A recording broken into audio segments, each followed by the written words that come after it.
Hello there. Ever had that moment when your car just doesn't feel quite right?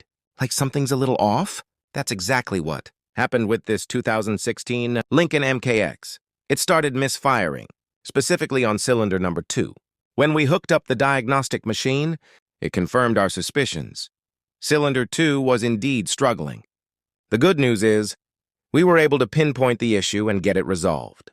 In this case, the culprit turned out to be the ignition coil and the spark plug for that cylinder.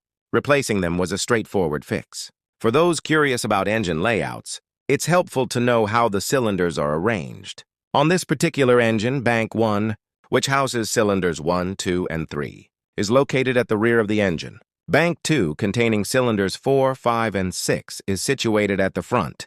Understanding this helps immensely when diagnosing and working on specific cylinders. It's always reassuring when a problem can be identified and fixed efficiently, getting you back on the road with confidence.